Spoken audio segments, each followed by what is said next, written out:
Hello, Archie Dunlop here with Talking Astrology with Archie on Thursday, October the 26th, 2023. Today is the 142nd anniversary of the gunfight at the OK Corral. Now, gunfights in the Wild West in the sort of end of the 19th century were apparently quite uncommon, but they did actually happen. And the most famous gunfight took place on October the 26th, 1881. Apparently it lasted for 30 seconds and three people were killed. They were members of, I think, a gang of outlaws. That's in the modern parlance is known as the Cowboys.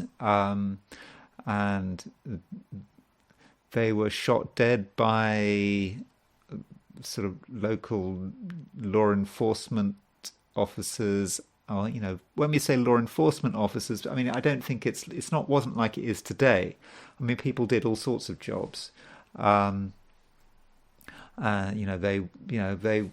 did whatever they could to survive, and if there was a job going in law enforcement, they would take it. But yeah, they would be doing other stuff. And the most famous is Wyatt Earp, who was involved in the gunfight at the OK Corral. There was also Doc Holliday, so called because he was a dentist. So they were on the other side. There was a gunfight, and three of the cowboys were killed. So what I want to do is look at the chart of the gunfight at the OK Corral. Apparently it happened at around 3 p.m. on October the 26th, 1881 in Tombstone, Arizona.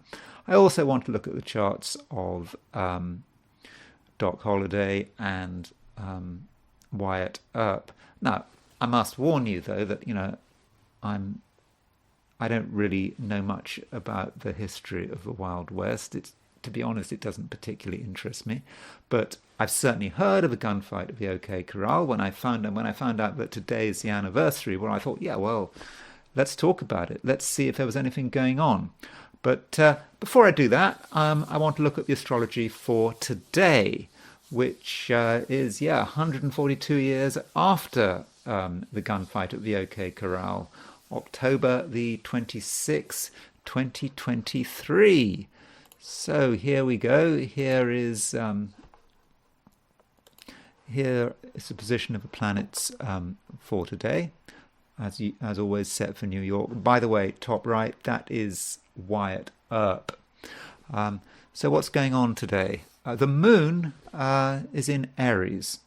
Well, the moon goes into Aries at 11:02 a.m. in London. So that's 6:02 a.m. in New York, 3:02 a.m. in Los Angeles, Portland, Seattle, etc. So if you're in the Americas, the moon is in Aries pretty much all day, unless you get up really early in the morning. London, mid to late morning, moon goes into Aries. If you're in Western Europe, say Berlin or Paris, moon goes into Aries just after noon. If you're in Australasia, New Zealand, East Asia, then the moon goes into Aries much later. It's something that happens, this evening, and so it may not be such an issue. So the moon going into Aries, it's an important change. The moon has been in Pisces. It's been conjunct Neptune. You can see that there's Neptune just before moving into Aries. The moon is conjunct Neptune. So, if you're in Australia or New Zealand, East Asia, you're going to have potentially quite a Moon Neptune day. There could be sort of emotional emotional chaos. Boundaries could be a bit weak. You might get overwhelmed by the way you feel, and it may be difficult to work out what's going on. So, don't trust your feelings too much if you are in Australia or New Zealand. But if you're in Americas or Western Europe, at least half the day you've got the moon in Aries. And if you're in Americas, you've got all day pretty much with the moon in Aries. So moon in Aries is a big change. Pisces is a bit chaotic, it's emotional. Moon in Aries, on the other hand, is very dynamic. It wants action. So on the surface of it, this would seem to be a very good time to take the initiative. And I think a lot of us are going to want to take the initiative. The question is it really a good idea? I think the problem with the moon going into Aries, yes, it's nice that it's a fast sign, but what actually does it do when it's in Aries? So if you look at Aries, you have to ask yourself the question, what aspects does it make? What major aspects does the moon make while it's moving through Aries? Well, the thing is, it doesn't actually make any major aspects unless you count right at the end. Well, okay, you've got moon square Pluto, but Pluto is a discovered planet. Pluto is not a traditional planet. I don't regard moon square Pluto as being particularly meaningful in terms of saying, well, this is a good time to take the initiative. No, I wouldn't really have counted that. So yes, we're gonna really want to take action today, but it might come to nothing. So don't throw all your resources into doing something today, because it just might not work out. So I think that Moon in Aries promises much, but in actual fact, it might be a bit of a damp squib. Now, as far as midpoints are concerned, Mars occupies it aspects the Mercury-Jupiter midpoint and the Uranus-Pluto midpoint. That's quite dynamic. Mars on the Mercury-Jupiter midpoint. Mercury-Jupiter is about talking a lot. Mars on the Mercury-Jupiter is going to make us, quite many of us, very energetic in the way we communicate, in the way we talk. And I suppose through our words, we can perhaps take a successful initiative. We can talk about something with great force.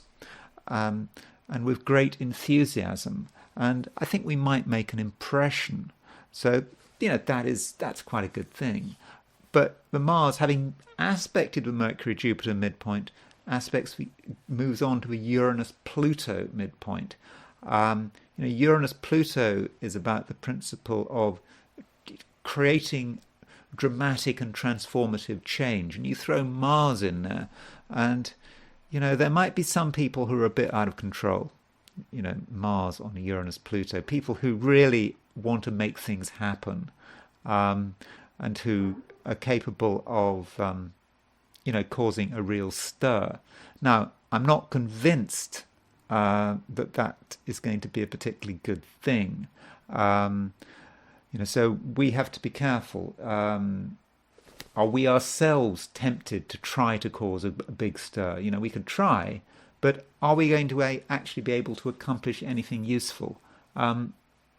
Possibly not, and we just might cause more trouble than it's actually worth. By the same token, we've got to watch out for other people. Some people are troublemakers. They've got a lot of energy, they're throwing that energy around, they're trying to create big changes, but why? What's the point? It's just going to cause a lot of damage, and particularly as the moon in Aries, it's not really aspecting anything. Seems a good idea to take the initiative, but in practice, I don't think so. Okay, so that's all I'm going to say for today. There's really not a lot going on today. So I think I can just move straight to my forecasts for the 12 signs. So let's do these. Let's do my forecasts. These are my forecasts for today, which is Thursday on October the 26th, 2023. Aries. The moon moves into your star sign, which is probably a relief. Things are less complicated and you feel better able to express yourself. Still, there are a few things trying to hold you back, but they're mainly of a short-term psychological nature. If you're positive and forward-thinking, you'll be able to move past the obstacles with great speed. Taurus. Strong feelings and powerful impulses, but that doesn't mean that you should act on them. In general, it's a time for reflection, for aligning yourself with the wider world. And there may be times when you have passing fears. You don't know what you're dealing with, you don't know what will happen. It's true that a bit of caution could be useful, but I don't think you should really let your fears get out of control. Gemini. You're an interesting person and you're attracting attention. So go with the flow, and when new people move into your life, give them the encouragement they need. Still, you do need to look after your boundaries at many levels, and one level to watch out for is time. Your time is precious, and too much time socializing could have serious consequences. Cancer.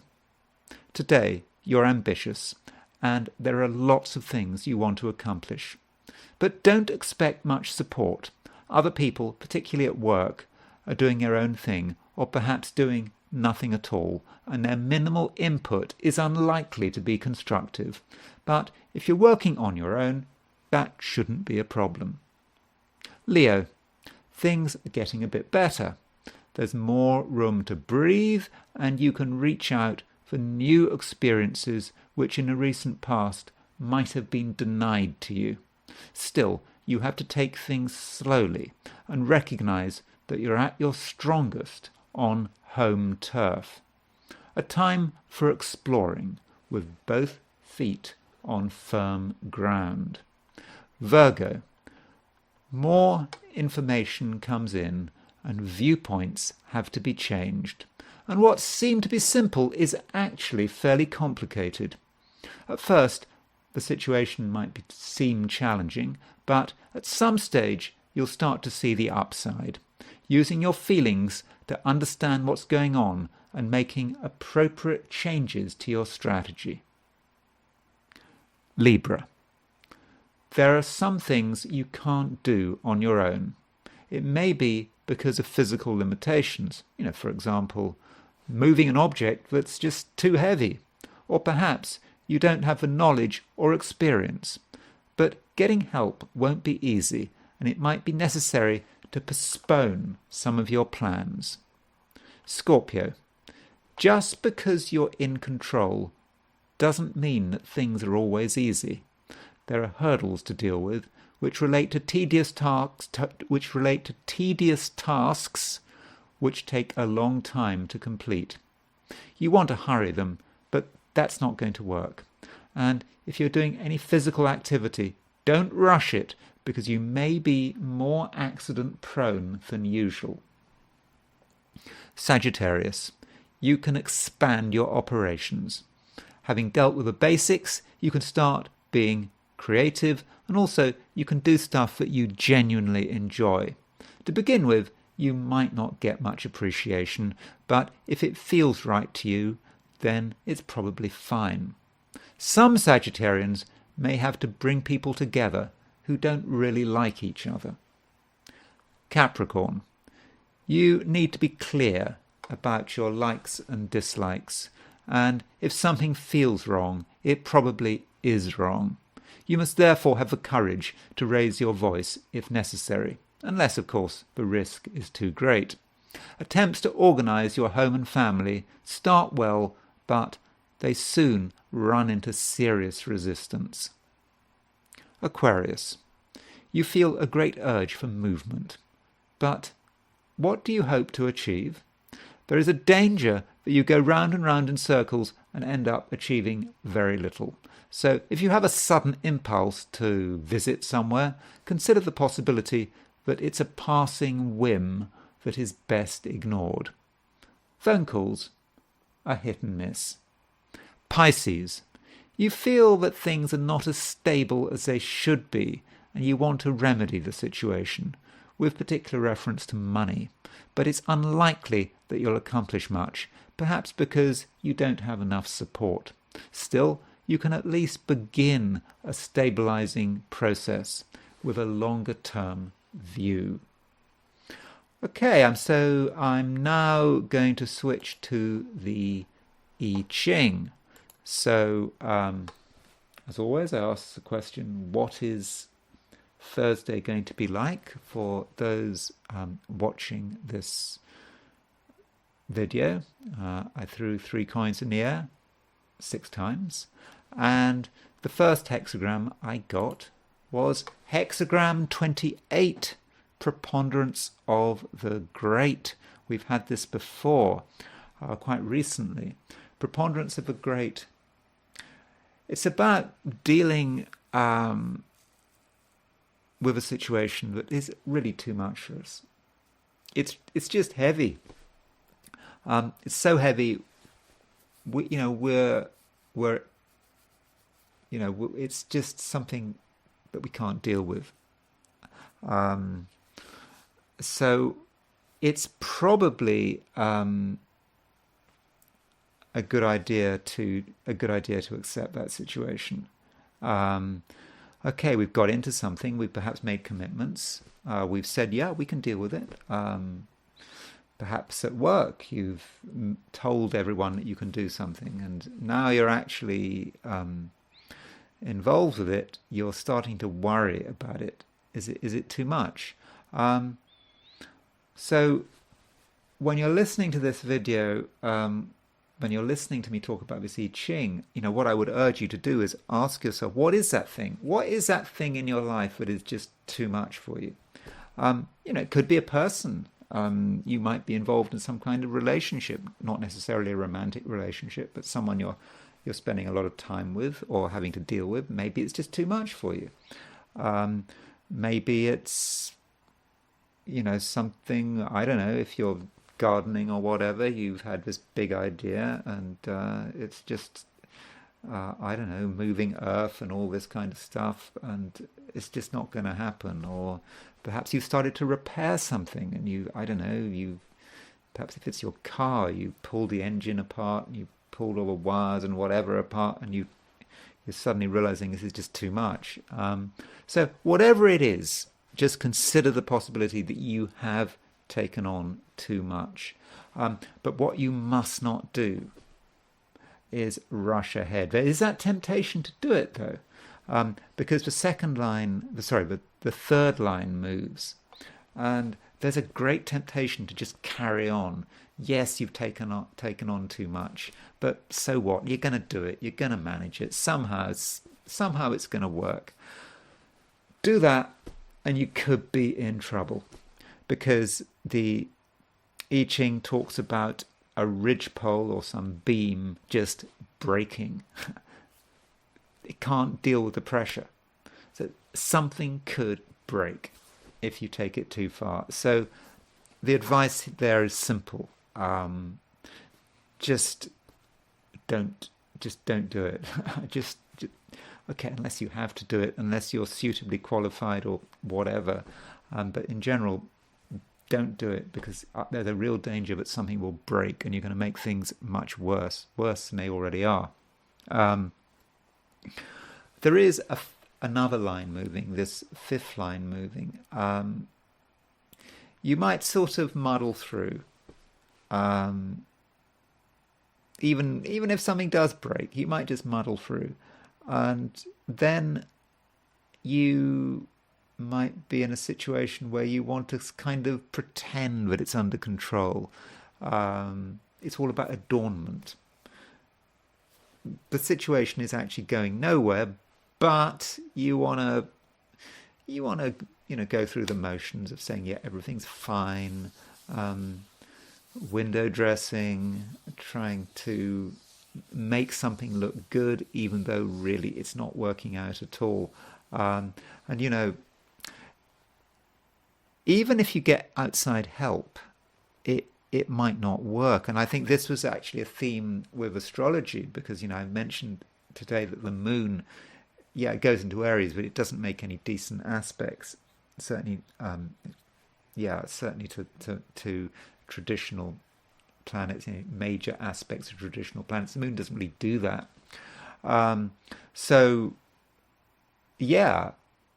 People might offer their help, but it's not going. It's going to be no good. The situation is such that even if these people really know what they're doing, they may not be able to create any. They may not be able to make the situation better, at least in the short term. So, although the situation doesn't look good, we do have a change. Because we've got two moving lines. Third line up moves and the fifth line up moves. And this moves the whole thing to hexagram number 40, which is deliverance, which is kind of just what we needed in the situation. Deliverance is just about retreat. It's a situation to get out. So if we're involved in something that's just not working, we get one chance to quit without too much damage. Just accept the situation, retreat, and it seems that not too much harm has been done. Of course, you might decide not to retreat and not take advantage of this opportunity to get out. But I suspect you'll do the sensible thing. So consider what that thing is that's just not working, and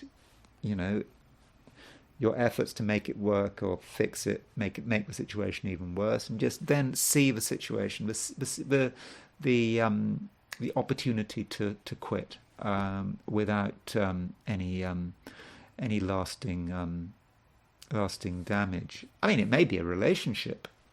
If you're in a bad relationship and all your efforts just haven't worked, particularly a bad new relationship, you get a chance to quit.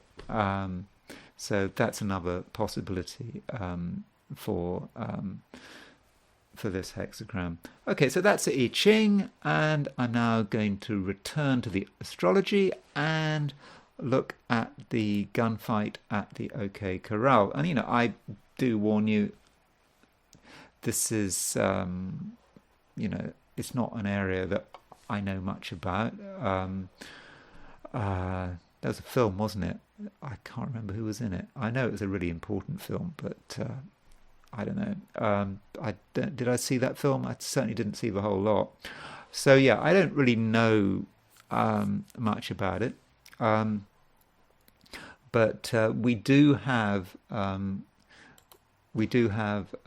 time. So this is the gunfight at the OK Corral. Apparently, it happened around 3 p.m. On October the 26th, 1881, at Tombstone, Arizona. And I think straight away you can see that you've got Uranus on the 7th house cusp.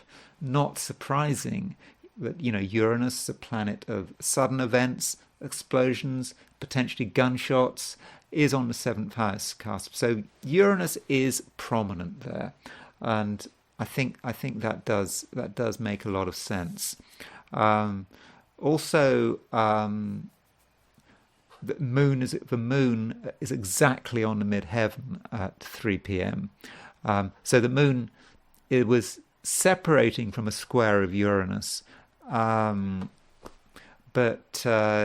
it was brought together at 3 p.m. Assuming it really was 3 p.m. I mean, the Wikipedia said that the gunfight was around 3 p.m. So I don't know, it may have been a bit later, a bit earlier. But if we take 3 p.m. exactly, we've got the moon on the midheaven, Uranus on the descendant. So that Moon-Uranus square, although it was separating, is now being really brought into focus by its connections with the angles. Moon-Uranus is quite emotionally unstable. People act quickly, and I think that seems to have been what happened here. People overreacted to the situation. I think it was like the cowboys. I think they were not supposed to carry arms in Tombstone, Arizona, but I think they did anyway. Correct me if I'm wrong. I mean, I'm not a big expert on this, as I keep emphasizing. As a result, you had a bit of a standoff, and then shots were fired, and 3 people got killed. And those involved in the killing, Doc Holliday, Wyatt Earp, I think his brother Victor Earp, was it Victor? Oh, I can't remember what. Began with a V. They were probably a bit hasty, and I think they were criticized. So criticized for what they did. And so, there is sort of hastiness there with Moon square Uranus.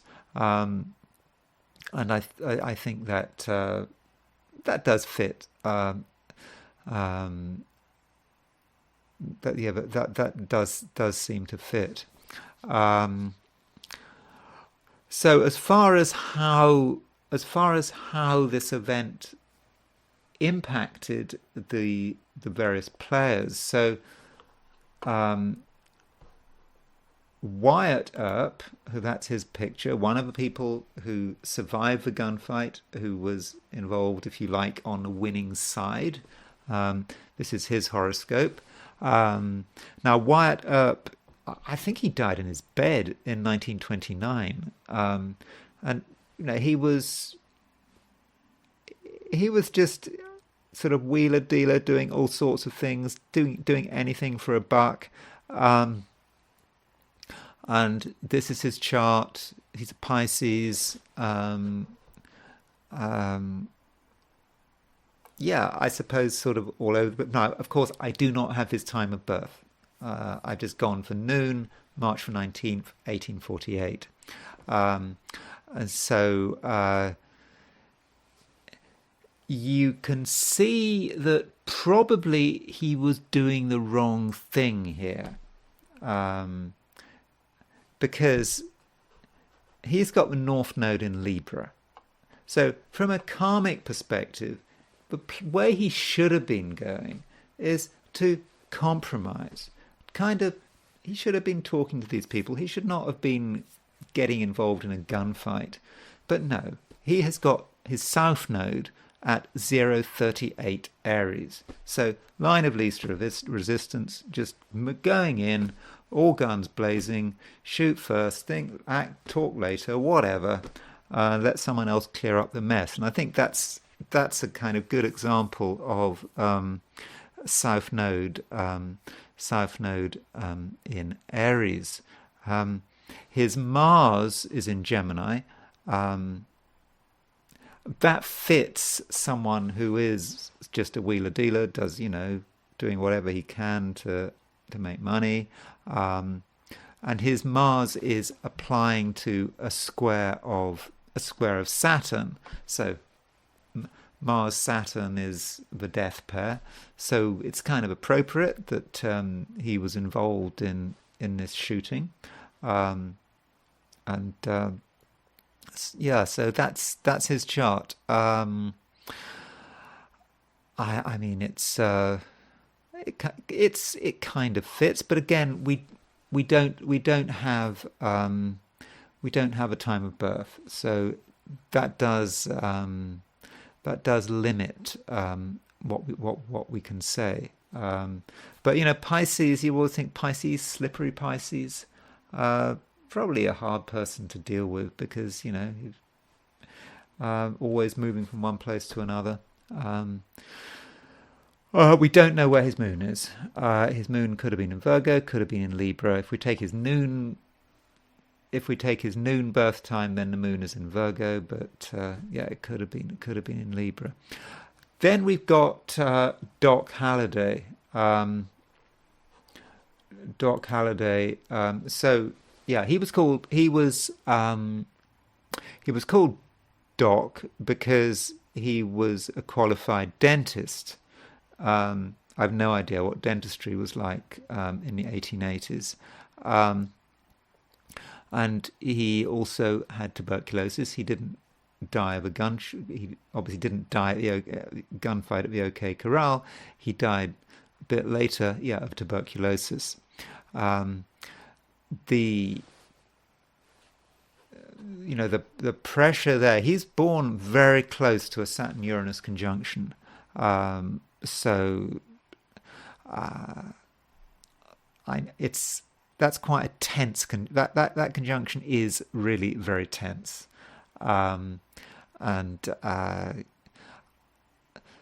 so he probably looked at any opportunity to get that tension out into the open. Do something. And then we don't know where his moon is, but look at the moon square Mars. That suggests impulsive. He's quite sort of impulsive. Like Wyatt Earp, he's got Mars in Gemini. Moon square Mars, sort of quite capable of doing something at the spur of a moment, and perhaps not really considering the full implications of what he was doing. Now, as far as his as far as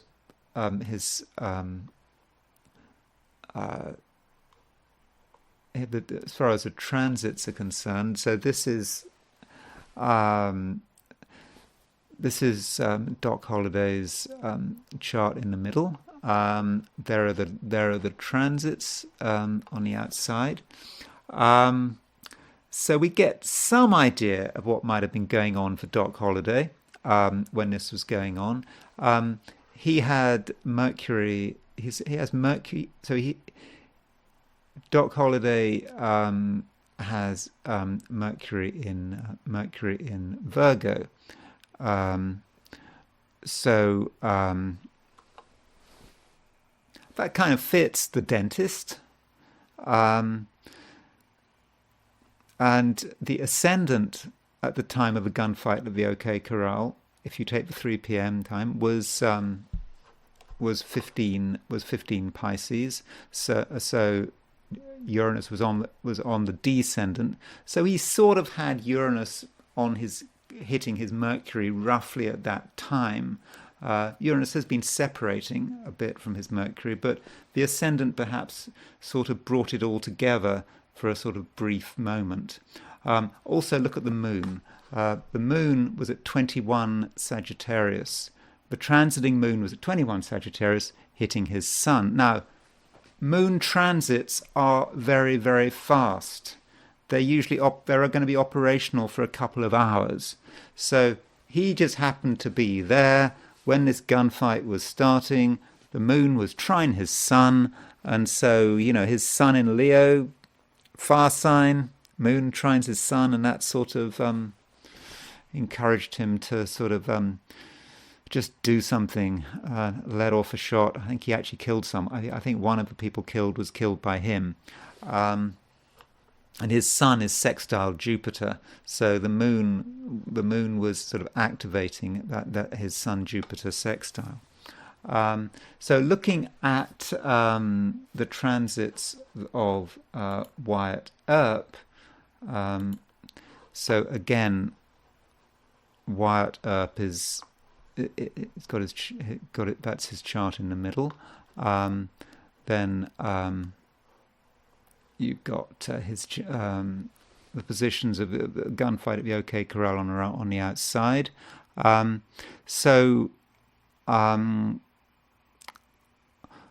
Wyatt Earp had his Uranus at 1707 Aries.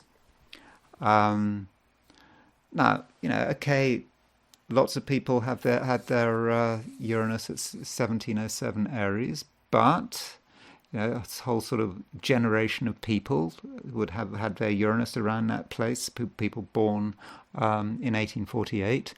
But look at Saturn. He had Saturn at 1714 Aries. So he had a pretty close Saturn-Uranus semi-sextile. And that's kind of interesting that Doc Holliday had a very close Saturn-Uranus conjunction. Now, semi-sextiles in astrology, when they're two planets are 30 degrees apart, I regard a semi-sextile as quite a weak aspect unless it's very close. When I say close, I mean within half a degree, even ideally 15 minutes, quarter of a degree. And so you can see that Saturn-Uranus, this is within 7 arc minutes. And then Uranus, so Uranus was exactly opposition his Saturn, was exactly was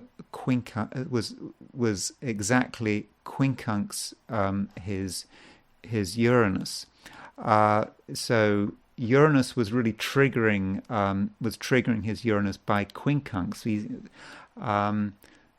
Remember, Doc Halliday's Uranus was hitting his Uranus by trine. So there's sort of interesting similarities there. So Uranus opposition his Saturn. Uranus was finding a way of